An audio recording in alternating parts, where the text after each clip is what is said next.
Good morning, everybody. Happy Wednesday. We had another action-packed week of college football, and even though the Seahawks were off, we can still do this. We can go through and see who stood out in a particularly positive way at some positions of upcoming clear and obvious need for the Seahawks. It is that time of the week again.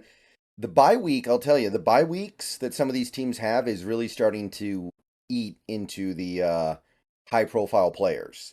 So you got to do a little more digging. You got to have a little less, you got to reduce your standards a little bit sometimes to find the right guys. You got to really muddle around here sometimes. But we ended up finding five guys at each positional group. So I'm pretty happy about that. Let's take a look at what we found. Quarterback, we're going to start with quarterback here. And I'm going to start with Jaden Daniels again. I know he's in a system where he can easily get stats. That LSU offense makes it easy for him. But he still continues to impress me every week. This week, they needed every bit of him, right? They won 49-39. So the defense was not helping very much. Jaden Daniels had to do a lot of heavy lifting here. 15 of 21 for 259 yards and 3 touchdowns, 15 rushes for 130 yards and 1 touchdown. A dual threat. He's still small. It's like Tommy Lee Jones in Captain America. He's still skinny. But 91.2 PFF grade doesn't lie. This is a guy who is clearly at this point a early day 3 quarterback, I think, and he may creep up into that late day 2 if he keeps this up. Too much production to ignore.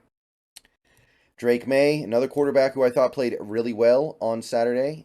450 yards almost, 3 touchdowns. Ran for another touchdown, ran for 55 yards, 33 of 47. He did lose a fumble, but he had 8 completions of 17 plus yards, so he's making plays down the field. He is a 3-tier quarterback. He can complete things short, medium, and deep. 75 PFF grade, very solid. Now, this third guy we're going to have in this video is a little controversial because he didn't have an amazing game and Texas lost because he had 3 turnovers.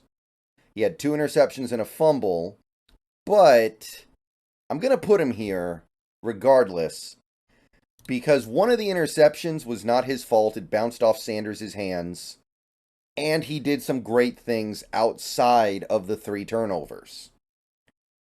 He threw for 346 yards and completed 19 straight passes at one point against a defense that has been excellent so far this year. So, Quinn Ewers, it wasn't perfect, and obviously those turnovers played a big part in the loss.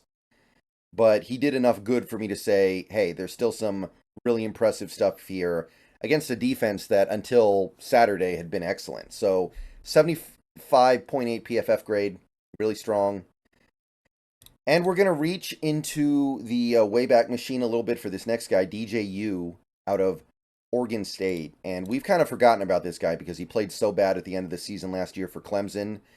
And then he transferred to OSU and really hasn't been that good. But he played a heck of a game for Oregon State last week.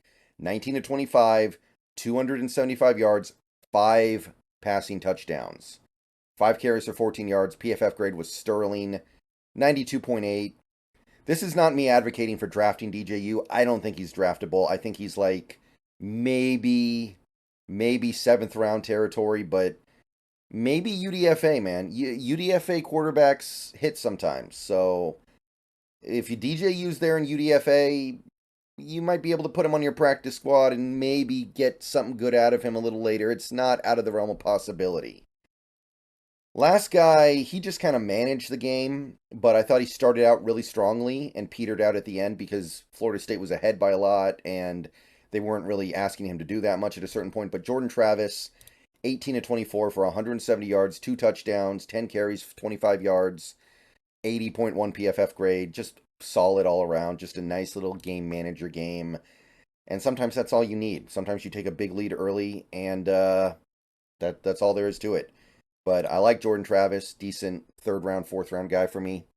Moving along here to tight end now. We got some pretty impressive performances this week, some guys that really stood out to me. First guy will be Ben Sinote of the Kansas State Wildcats. He continues to impress this year, although it wasn't his best game. KSU had 220 rushing yards. Benson Oat caught 4 passes for 39 yards and a touchdown. Ran for almost 6 yards a carry. 2 sacks allowed combined on the quarterback, none of it on the tight end. 65.3 PFF grade from this game. So not his best game, but a solid, effective game. He continues to kind of creep up my big board a little bit. He may end up in that 4th round territory if this keeps up. Also not his best game, but still a notable game, was Cade Stover of Ohio State. 2 catches, but both catches were for long, big plays, including a touchdown, 66 yards total. Both his catches went for over 25 yards.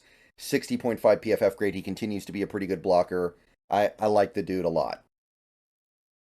But we also got, finally, a standout performance from Bryson Nesbitt. And Nesbitt has a lot of work to do because he's not much of a blocker. I'm just going to say that right now. Bryson Nesbitt is not much of a blocker, so he's going to have to ball out as a receiver to get my attention, really. And in this game, he did for the Tar Heels. 5 catches, 79 yards, 1 touchdown. UNC had no problem running the ball, 202 yards, 4.2 yards a carry. Nesbitt had a 74.2 PFF grade. He's got to get the numbers up because, again, he's not giving you anything as a blocker, so he's got to find another way. But this is a step in the right direction for him for sure. Also got to give a shout out to Eric All of Iowa, another Iowa tight end. They don't pass the ball very much in Iowa right now, so the fact that he was able to put up these numbers is really impressive. I think their quarterback threw 6 completions the whole game, and he had 5 catches for 97 yards and a touchdown. Iowa ran the ball for over 5 yards a carry, 181 rushing yards, 1 sack allowed on the quarterback. His PFF grade was almost 90, so he may have been the best tight end in the country for this week. And then we got Brock Bowers. I seriously doubt the Seahawks are going to be in play to get him, but he played so dang well. Georgia ran all over, I think it was Kentucky. This week. 173 rushing yards, 5.6 yards a carry, no sacks allowed on their quarterbacks. Bowers caught 7 passes for 132 yards and a touchdown, 72.3 PFF grade. He's just so good. And as much as I like having a good team that won't get a high enough pick to get Bowers, that guy's incredible, man. Bowers is absolutely monstrous. Okay, now we're on to the interior offensive line. Getting a little bit harder to find guys here, but that does force you to dig a little deeper on occasion. I'm going to continue to shout out Cooper Bebe because I watched a good chunk of that KSU game, and he was playing both left guard and left tackle in that game. So he's showing off that versatility. He's showing that he can do both, and it also lends credence to my suspicion that he will be a better left guard in the NFL than tackle, the fact that he's going back and forth between those 2 spots. KSU ran the ball really well in this game, almost 6 yards a carry, 220 yards. 2 sacks allowed on their quarterback, Will Howard, who is not a good quarterback, by the way. Bebe allowed 1 pressure. His PFF grade for the game was 83.1. Continues to be a guy who I think will be a first-round guy by the time we get to the draft. Next guy is Christian Mahogany of Boston College. Boston College, obviously a run-first team. 300 rushing yards on almost 5 yards a carry. Only allowed 2 sacks on Castellanos, the quarterback, and Mahogany didn't allow either sack. He allowed 0 pressures in this game. 69.6 PFF grade. Really impressive run blocking they've got going on over there in Boston College right now. So Mahogany, day 2, day 3, kind of in that area right now for me. Cedric Van Pran probably had his best game of the year for Georgia. 173 rushing yards, 5.6 yards a carry. No sacks allowed on any Georgia quarterback. Van Pran did allow 1 pressure in this game, but his grade overall was really good, 77.7. He's the best center in this class, I think, and I'm not sure it's that close. I'm not saying I need a center, but Van Pran is if he can pick it up a little bit, he could get close to that, I'm not going to say first round, but I'm going to say top 50 territory, and that's pretty dang good for a center. Brandon Coleman was another guard who played really good this last week for TCU. He's a right guard, so little less sizzle here, but TCU ran the ball really well, 185 yards on 5 yards a carry. Coleman did allow 2 QB pressures, and there were 2 sacks allowed on the TCU quarterbacks. Neither from Coleman, but he did allow the 2 pressures. 70 PFF grade, solid 4th round guy at this point, maybe 5th. I like him. And the last guy is a new name to this video series. It's Zach Zinter of Michigan. I think he might be the guy to keep an eye on for draftable Michigan offensive linemen upcoming. 191 rushing yards for Michigan, 5.8 yards a carry, 0 sacks allowed on quarterbacks.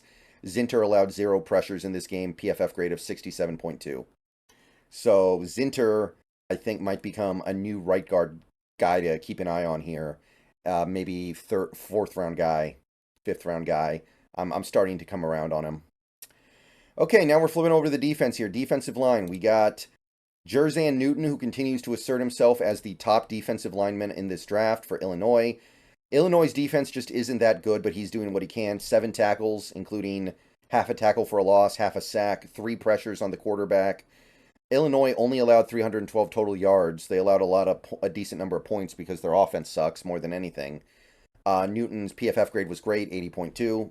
He is getting to the point where it's time to almost stop paying attention to him because he's going to be too good and we're not going to have a chance to draft him. Tyleik Williams of Ohio State is next. I put him here pretty much every week because every week he plays good. 3 tackles, 1 for loss, 2 pressures, 1 pass deflection, 106 rushing yards allowed for Ohio State, only 3 yards a carry, 302 total yards allowed, 73 PFF grade. He just grinds and puts it on tape every week that he is a nose tackle prospect that deserves some second-round buzz, I think, right alongside T'Vondre Sweat.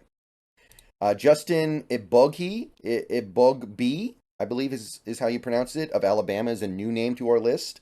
But he is starting to make a name for himself on an Alabama team that leans heavily on their defense to get anything done. So it's time to start mentioning him here and mentioning him as like a day 3 guy right now, I think. 5 tackles in this last game for Alabama, 1.5 for loss, 1.5 sacks, 4 QB pressures. Alabama allowed all of 67 rushing yards. I think they played Arkansas, 1.9 yards a carry. So you're playing KJ Jefferson and Raheem Sanders. Really good rushing attack, and you give up nothing. 306 total yards allowed to Arkansas, 70.6 PFF grade. He's starting to make some waves here, man. Starting to make some waves. I like him. Finally, we get to put Mason Smith in here, although it comes with a big asterisk because LSU's defense was abysmal. But Mason Smith finally had a decent game. 4 tackles, including 1 for a loss, 1 sack, 1 pass deflection, 4 QB pressures, 66.1 PFF grade. He's got a lot of work to do. I mean, he's starting to lose me, but this game was at least a step in the right direction. Credit where credit's due. Final guy is Shamar Turner of Texas A&M, just because Texas A&M was so incredibly good against the run, and he's kind of, I think, the focal point of it on the defensive line. 3 tackles, 1 pressure, 23 rushing yards allowed for A&M. Really, really awesome game. I think it was like 0.9 yards a carry. 66.7 PFF grade. Interesting day 3 guy, starting to move maybe into that day 2 area as well. Liking him. And those are your defensive line guys for this week. Now we go to linebacker, and this one was tough because we had some guys that put up nice numbers, but weren't graded out particularly well. So it's kind of a mixed bag. But working with what we have, Tommy Eichenberg finally got my attention positively. He had a good game for OSU. 13 tackles, 3 QB pressures, allowed 31 yards in coverage.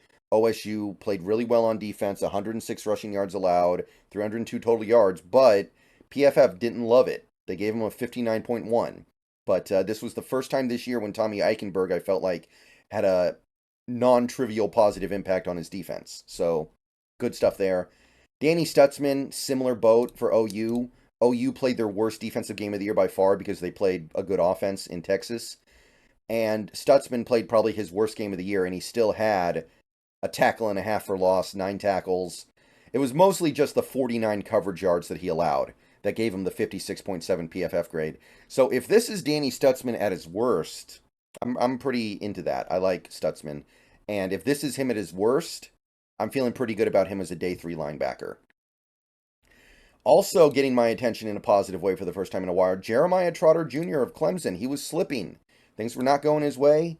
But he played a good game for the Tigers last week. 7 tackles, 1 for loss, 1 pass breakup, 2 pressures, 102 rushing yards allowed by Clemson's defense, 2.6 yards per carry.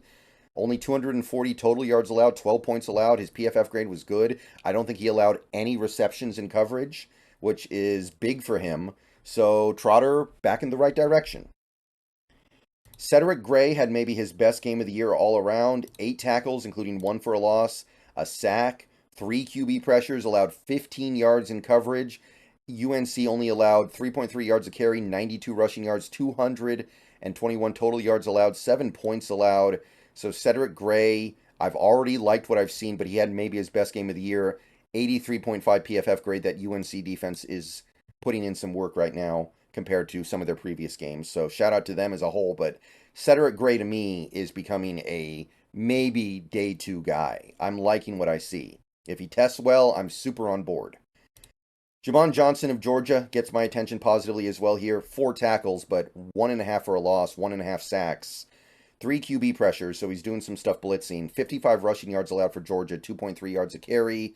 Only allowed 183 total yards and 13 points. 83.2 PFF grade. So Jamon Johnson, the numbers are not going to be huge because Georgia's just too dominant, but his impact is clearly felt in this game, and got to give him credit for it. All right, last up we have safety. We got 5 safeties here that I want to pinpoint as playing noticeably good in the last week. Beau Braid, who continues to be a newcomer to this list, but he makes it for the second week in a row from Maryland. 8 tackles, 1 for a loss, 1 pass breakup. He did allow almost 60 yards in coverage, so his grade was docked for that, 62.9, but still a pretty good game, and I'm starting to take notice of him. Lathan Ransom of the Buckeyes is another guy. Actually, both Buckeyes safeties made the list this time.